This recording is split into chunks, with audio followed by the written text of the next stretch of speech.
Você tira esse pensamento, sai desse patamar de se importar tanto com o que os outros estão falando e ficar o tempo todo achando que você vai errar.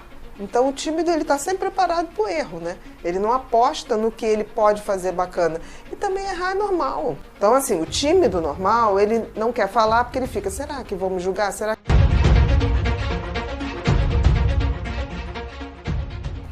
O tímido é uma pessoa que ele gostaria até de interagir socialmente, ele gosta da coisa social.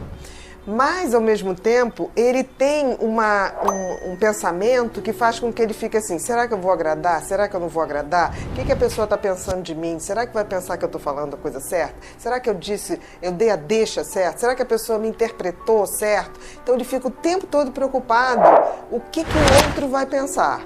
E isso dificulta muito a interação dele. Mas ele gosta da interação. Mas ele acaba não fazendo por conta desse pensamento que é muito autocrítico, né? No fundo, o tímido é um grande crítico dele mesmo. Já o introvertido é um pouquinho diferente. O introvertido é uma pessoa que tem todas as condições para interagir, faz isso com maestria, não tem o menor problema em fazer, mas ele prefere não interagir. O introvertido, ele não fica pensando o que vão pensar dele ou não. Ele curte ficar sozinho.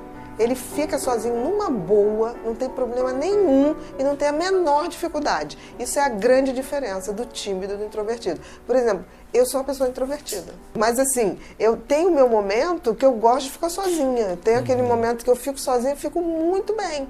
Quando eu saio e quero interagir, eu faço isso com muita tranquilidade. Mas eu tenho aquele conforto, aquele aconchego de ficar sozinha. Não me faz mal nenhum. O tímido não. O tímido, ele quer a companhia das pessoas. Ele de fato quer. Olha, a timidez é uma coisa complexa. Ela é multifatorial.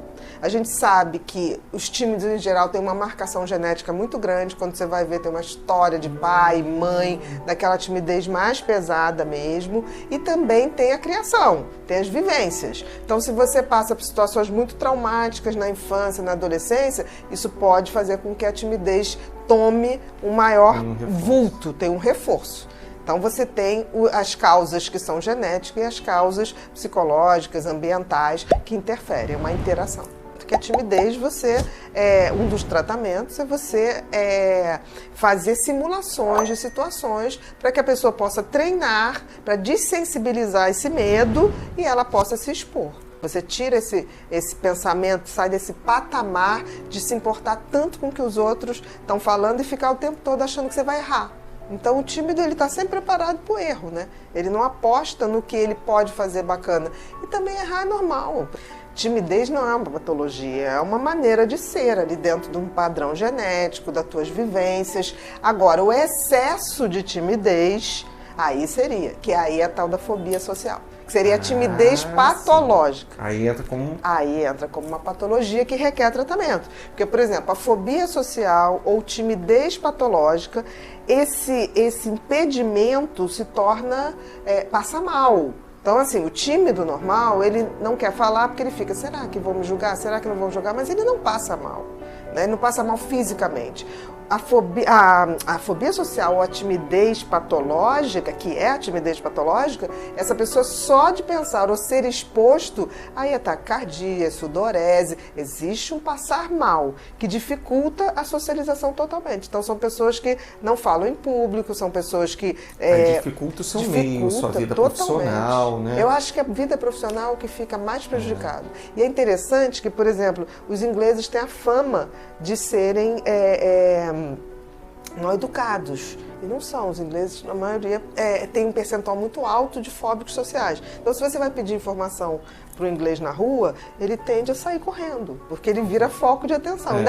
Então, por exemplo, o maior medo do inglês é falar em público, mais do que morrer. E uma coisa assim, só para acabar, que as pessoas falam assim, fulano é antissocial, se referindo como se fulano fosse tímido.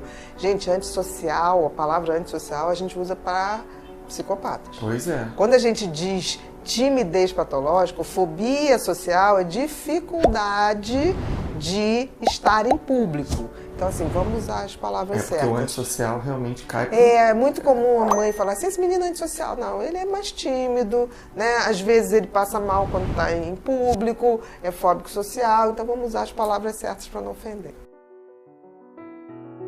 Já pensou em ter uma biblioteca de livros online? Onde você pode acessar diversos livros, temas e autores. Livros sobre finanças, investimentos, mentalidade, entre outros temas. Acesse o link que está na descrição do vídeo para saber mais.